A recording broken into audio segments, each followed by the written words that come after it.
Are all here to see. He's the man you love. Get nice and loud, everybody, for Josh Wells.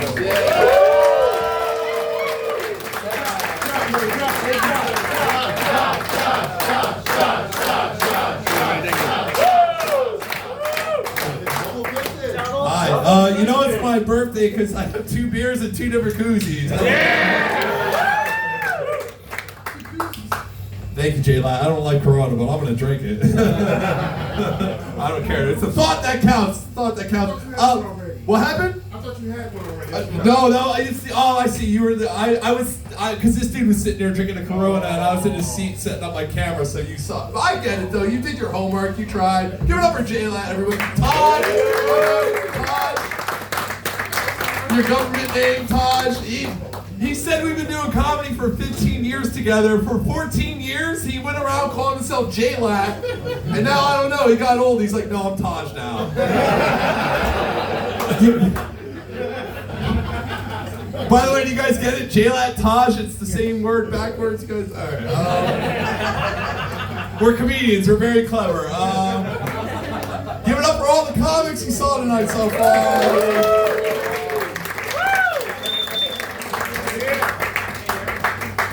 I love them all except for one of them. I'll let you guess which one. No,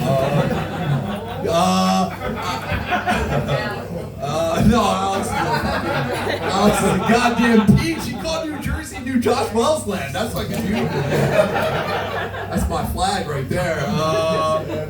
Give it up for Aaron, everybody. Please give it up for Aaron. No one's working harder than her tonight. Just to let you behind the curtain a little bit, to have this show, we have to bring our own bartender. And if we don't have a bartender, we don't have a show. So Aaron is co-producing the show with me, doing a comedy set, and fucking bartending. So give it up for her. Without Aaron, show doesn't happen. That's that, you know? So, and look, your claps are nice, your tips. Your gratuity is nicer, so tip her heavy tonight. Tip her heavy. Tip her heavy. Oh, now we're not clapping. I hope you weren't clapping because you were digging for money in your pockets. Don't get cheap on me now, motherfuckers. Mark Yobbs, happy birthday. It is Mark Yobbs' real birthday. Mine is Monday, so I feel like this is stolen valor, you know? Just so, guys, just pretend you know Mark Yobbs if you know. You're like, yeah, we're here for Yobbs. It's Yobbs' birthday, and today is a great day to be a musician and have a birthday, because the 2 greatest musicians I know had birthdays today. Mark Yobbs and Taylor Swift. Happy Taylor Swift's birthday. You guys know Taylor Swift's birthday? Oh, you're booing Taylor Swift? What'd she do to you?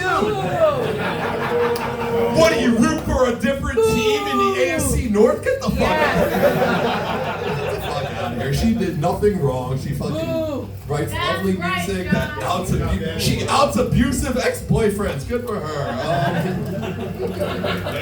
Friendship bracelets. I got a friendship bracelet, motherfucker. Terry made me a friendship bracelet because we're friends. Also, really quick about the Taylor Swift thing. I feel like every time I mention her name, some of you guys are going to boo, but I don't really care. I feel like it's got to be really awkward for Jesus, you know?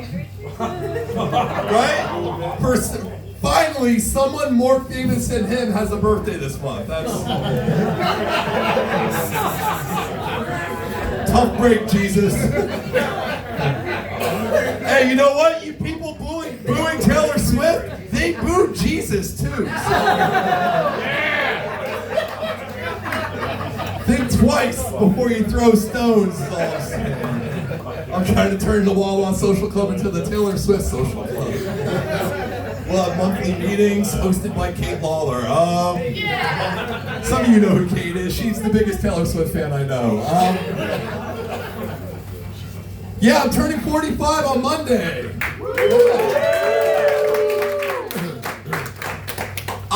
I had a moment today where I knew like I was getting older. I went to a laundromat today. I did laundry today, first off, so happy birthday to me. But I went to a laundromat and it was empty. It was completely empty. And I walked into this empty laundromat, and I said out loud, not in my head, out loud, I said, today's gonna be a good day.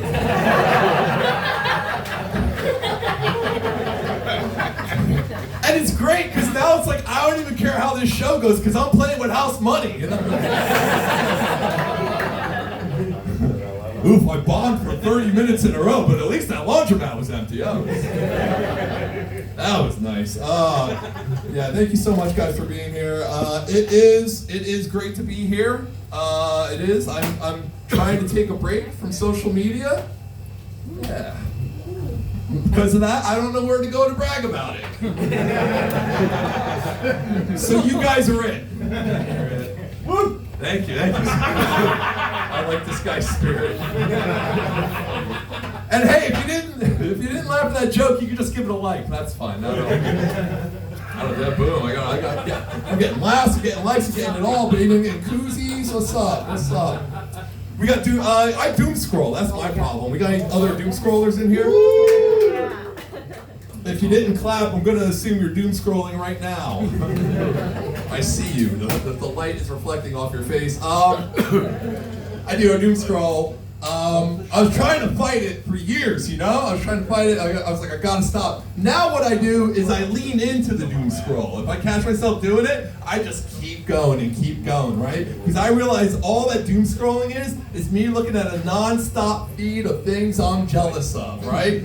Parties I'm not invited to, vacations I can't afford, comedy shows they don't want me on. I'm just kidding, they want me on all the shows.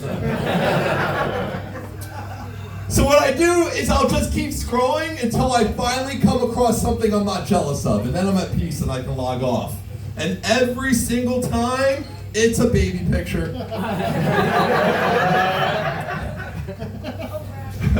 I log right off. Not right away. I'm not a complete monster. I always give the baby pic a like. Because a baby picture reminds me that I get to wake up at noon on the weekends. It's from a single sad people. It's not so bad, guys. It's not so bad. Tomorrow, we're all going to wake up at noon and we're going to listen to some Taylor Swift. It's going to be a good weekend. It's going to be a good weekend. I know I'm not the oldest person here, that's why I invited my mom, that's the trick. There's so many shows where I'm the oldest person, though. It's like in the room, not on the show, in the room. Like I'll look around, it's just a bunch of people in their 20s, I'm like, fuck. But you know what I am? I'm definitely the tallest person in this room. 6'7", bro. Maybe, alright. Look, this dude's been standing the whole time like he was waiting for that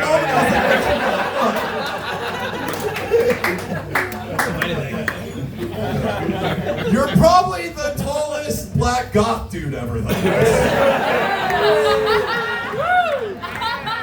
There's no way there's a taller one. I don't even know if there's another one.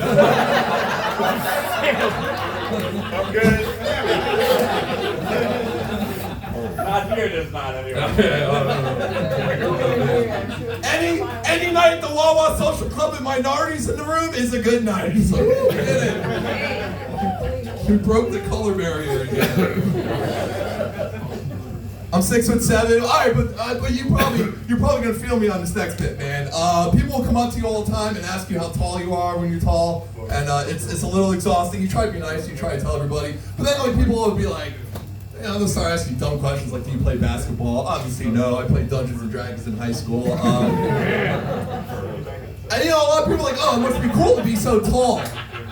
But it's not. It's not cool to be this tall, guys. I don't fit anywhere. I don't fit. This world was built for 5'10" people.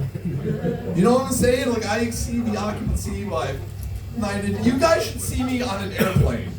I flew JetBlue recently. Anyone fly a JetBlue here? Get on my level, man. JetBlue riding. I got miles and everything. No, so JetBlue advertises that they have the most legroom of any airline in America, and it's true, they do. It's true. But when I say, yeah, it is true. Thank you for echoing that. She works for JetBlue. I'm getting paid for this. This is sponsored by. I forgot up top. Sponsored by JetBlue. Hell yeah, comedy. No, they do offer the most legroom, but still, when I sit down, I'm not comfortable. You know what I'm saying? I think JetBlue, they should run a television ad, right? Get a bunch of tall people on the ad, just standing next to each other, and they're like, JetBlue, we almost fit.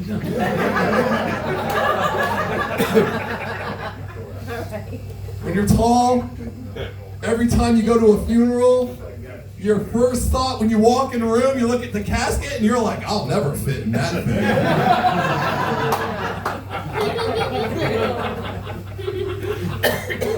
JetBlue, more comfortable than a casket.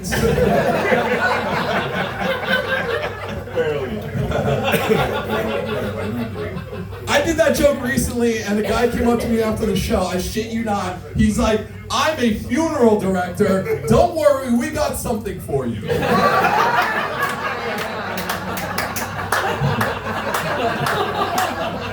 I was like, all right, but let me ask you a question. Do I gotta shop at the big and tall coffin shop? Yeah. He's like, yes, it does cost extra. I'm like, even in death, you motherfuckers are charging me more. It's unbelievable. Chop my knees off. I'm gonna die, motherfucker. Oh, Sorry. I'm big, I can't help it. I never sit in a chair. What are you guys having a comedy show around? What's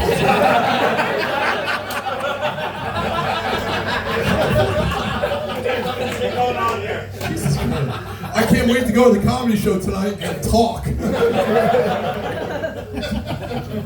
talk while my little. Oh, thank you, Mom.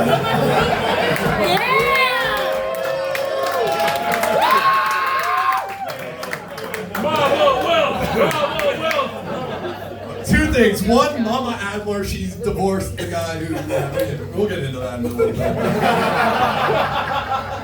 Two, y'all fucked up now. The mom's had a few drinks. She's in the army when she was younger too. She'll whoop your ass. Yeah. She's also tall. Not as tall as me. Tall for a mom. I don't know.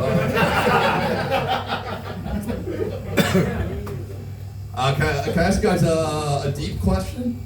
Yeah. Let's get deep. Are you guys worried about the end of the world? No. Yeah. Oh, wait, someone said yeah? No. No? This is mostly a no room. I like you guys. Are you scared? I am a little worried about the end of the world myself. I watch a lot of post-apocalyptic movies, and you know what I noticed? There's never stand-up comedians in them. I don't think we last long in a post-apocalypse. Our friends start us very early. They're like, Josh was sort of funny, but he was more delicious.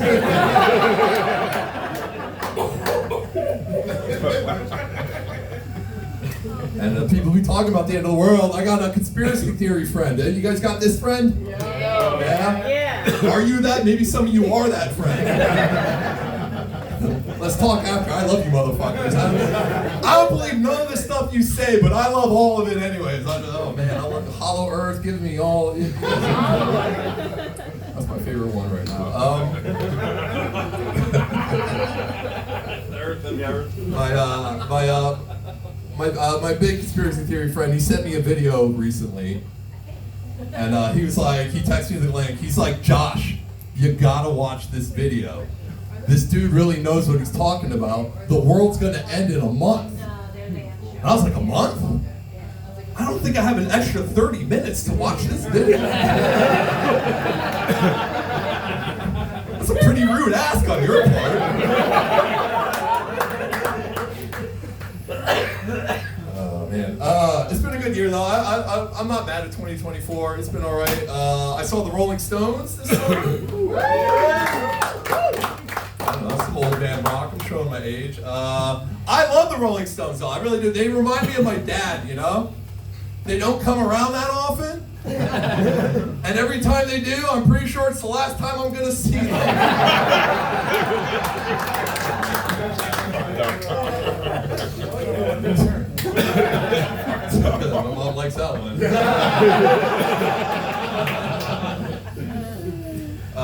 I love music, man. I love live music. I got friends in bands. Y'all got friends in bands? You ever go see them live? I do. I try to support my friends in bands. I went to a show recently, though, and it was a little rough. I'm not going to lie. It was a little rough. There were 6 of us in the audience. That's a close call, you know? The band almost outnumbered the crowd. And the worst part was, like, my friend's the lead singer, and he's like a real egomaniac about it, you know? He's like, you gotta treat every show like a sold-out arena. You gotta treat every show like MSG on a Friday, Saturday night. So he comes out, all 6 of us, you know? A few songs in, he's like, I want you all 6 of you, to clap along to this next one. And I was like, please don't. But here's the thing, he can make eye contact with every single one of us. You know what's sadder than the sound of no people clapping? It's 6 people clapping. 7 if you include the singer, I don't know. Oh my God, yeah, man, but I love music, but also, you know, music's kind of like a measurement of how I know I'm getting old, right? Like, the music you grow up with gets old with you. I was listening to Q104.3 recently. You guys listen to that station? Yeah, classic rock radio. And Weezer came on. Weezer, guys. Let me tell you about Weezer. Weezer's first album, the Blue Album, came out when I was 14 years old. Weezer was new and exciting. I was 14. I was new and exciting. Now they have Weezer sandwiched between Bob Dylan and Bob Seger. The old Bob sandwich. You know how else I know I'm getting old? I'm still listening to FM radio.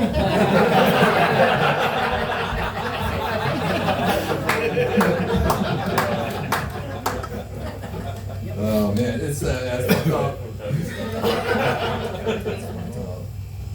I go to bars, hang out, you know? But the crazy thing about bars is, like, the later you stay, the closer it gets to closing time, the younger the music gets, right? That last hour, I don't know any of the artists. I don't know what they're talking or singing about. I don't get none of it, you know?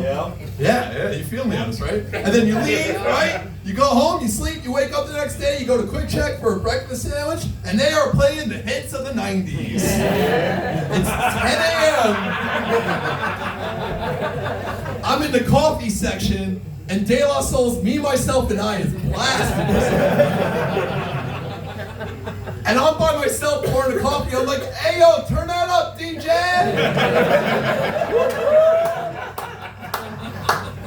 The cashier's like, we don't have a DJ. I was like, what are you talking about? I was going to bring my friends here next weekend. That's my club now. Club Quick Check. Let's go. It's the 90s. Let's do it. I was raised on music. I was raised by a rock and roll mom. We had vinyls, albums, records, whatever you want to call it. We would listen to that. I had to sing when I was a kid where I would take tracing paper and I would trace the album covers, right? And then when I was in school, they would like try to teach me how to write my name and stuff, and I didn't get it. I was like a late bloomer, and my mom used to joke around with the family that I learned how to spell Led Zeppelin before my own name. And it was funny because I was a dumb kid, you know. But like, I feel like my mom missed an opportunity. She should have named me Led Zeppelin Wells. Les Zeppelin if I was a girl. Right? If my name was Led Zeppelin Wells, oh, then I'd get a Netflix special. Right? Yeah, Netflix would come calling. Sure, most people would tune in, 15 seconds in, they'd be disappointed. They'd be like, that's not Jimmy Page, and they'd turn it off, but I'd get the special. Led Zeppelin Wells. Do you think if I named the comedy album that, I'd get sued? I don't know. Just thinking out loud. Did somebody say, no, we got a lawyer in the house? Change the letter. Change it. Thank you. Well, that's what. Yeah. Hey, all right. You're the JetBlue lady, right? You know your shit. You're like JetBlue does have the most leg space, and if you change a letter. I love drinking. Yeah. That's why I do comedy. It's the one thing you're allowed to drink while doing, and no one shames you too much for it. I do love drinking. Are we drinking tonight? We got drinkers here. Since I'm turning 45, that means I've been drinking for more than half my life, you know? And it's kind of crazy when you put it in perspective like that, because then I started thinking about all my drinking buddies, all my drinking friends throughout the years. And sometimes they go away, sometimes they disappear, you know? And sometimes it's sad. Sometimes your drinking friends, sometimes they died. And sometimes they start going to AA. Right? And they're like 6 months, 1 year, and they go into meetings, they call you up, all super confident, they'd be like, Josh, I've been looking at your social media, I think you should check a meeting out with me. Yeah, and I'm on the other end of the phone like, I wish you were one of the ones that died. I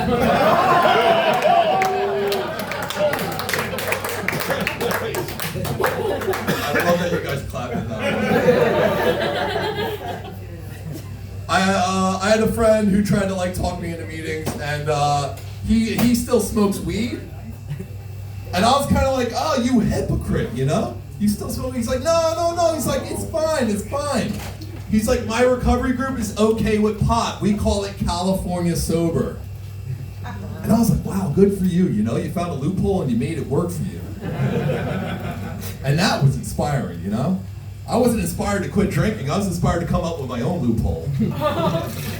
And this is what I came up with. I do drink a lot, but I don't do any other drugs. I started calling it trailer park sober. Right? Like, yeah, I'm drunk all the time, but I can pass the piss test for my disability check at any moment. Which is my backup plan for if this comedy thing doesn't work out. So. I don't want to give sober people too hard of a time. I love my sober friends. I love my sober brother. Am I outing you? I'm sorry. I'm so wasted. You're good.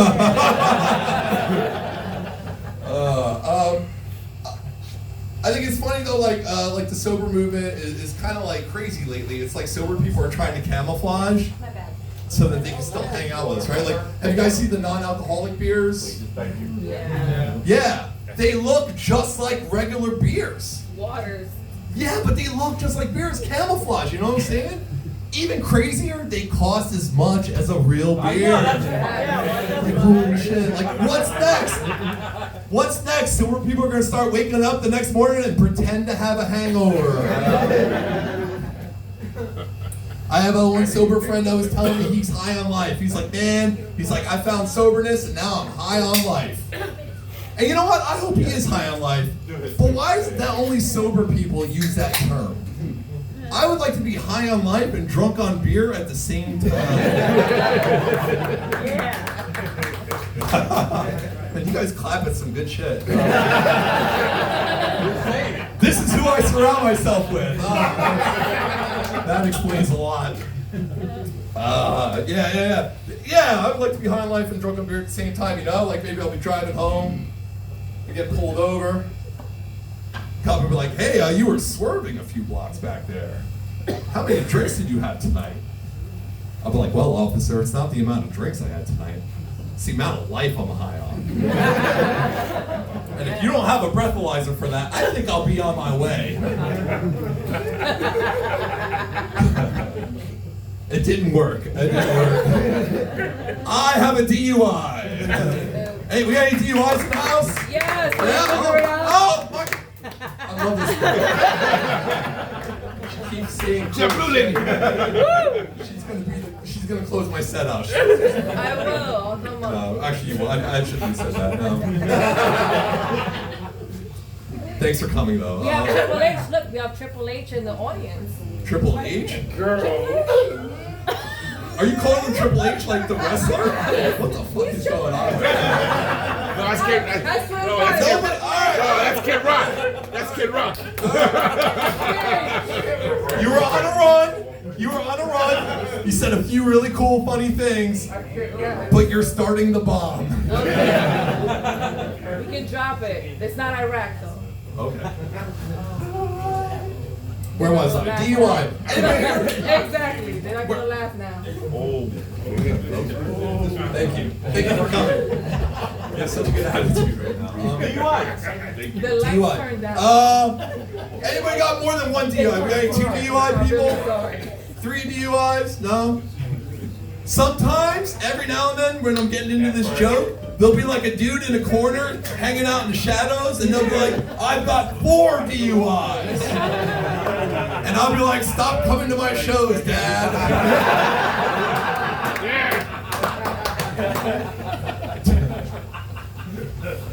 Well, if you never got a DUI, I hope you never find yourself in a situation. But if you do find yourself in a DUI situation, here's a little bit of advice I like to share with people. Since I've been through it, I want to share some advice with the room. Never ask the arresting officer which of the field sobriety tests you did good at. I was like, listen, officer, I know I messed up the backwards alphabet, but did I at least walk a straight line correctly? He wouldn't tell me. He wouldn't tell me. He got really pissed off, but he held his anger in until we got back to the precinct, right? We got back to the precinct. He sits me down, and he's like, Josh, I just want to let you know that I just had a newborn baby recently. And if I had been driving around right now with my newborn baby and your car would have hit my car, I would want to kill you right now. And I was like, whoa, really? A newborn baby? Why would you be driving around at 4 a.m. on a Saturday? Like, you're a cop. You know better than anybody else that the only people out at that time are drunk drivers. I think we should just let them hit each other. Problem will work itself out over time. Demolition derby after 3 a.m. Stay off the streets, only drunk people and ambulances allowed. Man, I like drinking so much that when I'm sober and home by myself, I watch television shows about drinking. Yeah. Do you guys watch Bar Rescue? Yeah. I love Bar Rescue. I mean, honestly, it's the dumbest show, but the greatest show. It's dumb and great at the same time. It's comfort food for the brain, you know what I'm saying? I watch Bar Rescue so much that I started watching it backwards. Because I always like the bar a lot more in the beginning when it's a complete shithole and the drinks are affordable. Much like the Wawa Social Club. Never change. Never change, please. Don't gentrify. There's always a part of Bar Rescue in like the first 10 to 15 minutes where John Tapper is spying on the bar he's rescuing. It's him. I don't know if you've never seen a show. John Tapper is this burly, angry guy who wears a suit one size too small to keep him angrier. And he's in an SUV of the parking lot of the bar he's trying to rescue. He's spying on him. And there's 2 other people, always, it's like 2 different people, 2 of his friends, helping him on the show. And they're always like, I regret getting into this. And John Tapper has a laptop up on his dashboard with all the spy cameras, looking at the bar, and he's yelling at the laptop. He's like, look at them! Look at them in there, they're giving the drinks away for free! And me, I'm home alone by myself, yelling at my television. I'm like, shut up, John, that's why we hang out there! You're gonna ruin that bar. Enough about drinking, let's talk about pot. You might not like what I have to say about it. Oh, what do we got? Angry potheads? You don't want to piss off high people. Hey, man. Look, pot's not cool anymore. I'm just gonna put it out there. It's not cool anymore. Here's the thing. It got legalized in Jersey and it lost all its credit. It's over. My mom, who's in this room, a grandmother of 3, produced. That's all on film. Fuck you, Will. My mom, my grandmother, she went to a dispensary recently and she couldn't stop talking about what a great experience it was.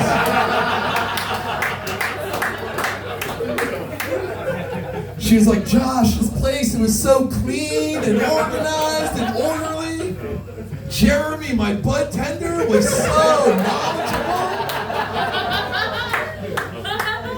As soon as I got home, I couldn't wait to get on Yelp and give them a 5-star review. And I was like, it's over, Grandma's Yelp reviewing dispensaries? It's over for pot. I remember the first time I bought pot. I was 13 years old. It was in a playground by my house. And you might not believe this, I was really short. And I bought it off a dude who was like twice the size of me. I'm shaking. I got $10 in my hand and I give it to him. And he gives me a bag of weed, a little bag of weed. And I'm just standing there. I don't know what to do. I've never done this before. He's looking down at me. He's like, what? You got your shit? Now get the fuck out of here. And I ran so fast, as fast as I could. 5-6 blocks later, I'm out of breath. I stopped running and I'm like, holy shit, that was cool. Before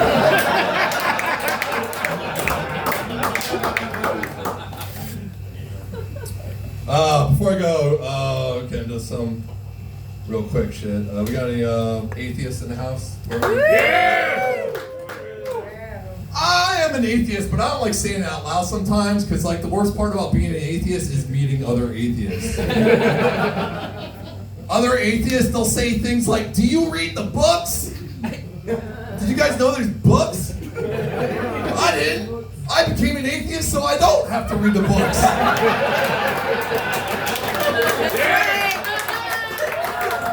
Is he crazy?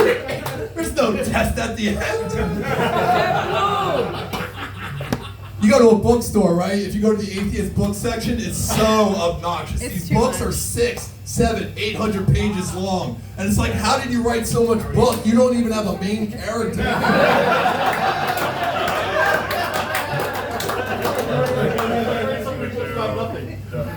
The breakout party.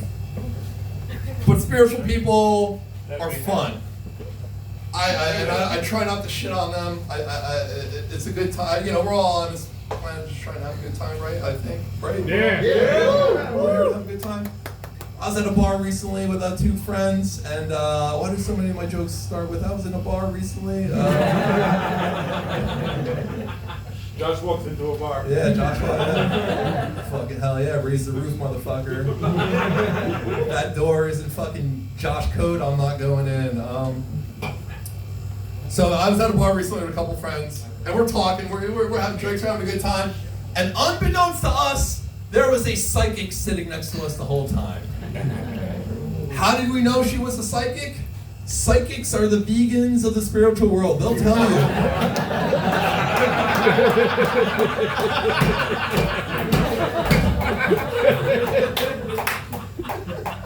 We're drinking, we're having a good time, and she interrupts us. She's like, excuse me, I couldn't help but overhear you guys. I'm a psychic, and your auras are really strong right now, and I would like to read them if you don't mind. We're drunk, we're like, fuck yeah, let's go. Let's go, psychic.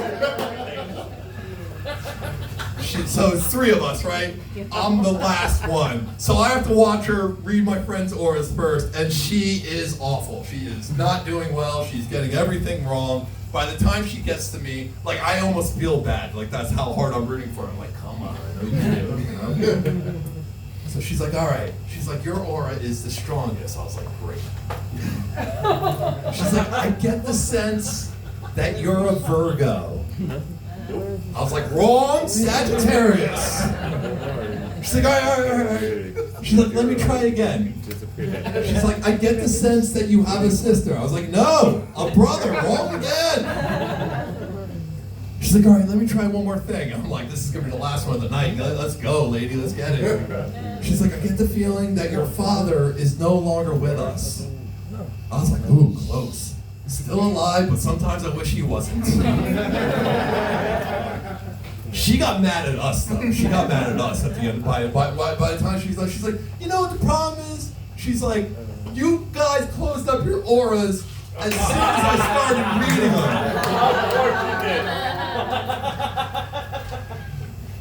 And as a comic, I was jealous. Because she had a built-in excuse for bombing. Right? Like, next time I have a bad show, I just want to, you know what? This isn't on me. This is on you and your closed auras. This is the last time I ever performed for a room full of Virgos.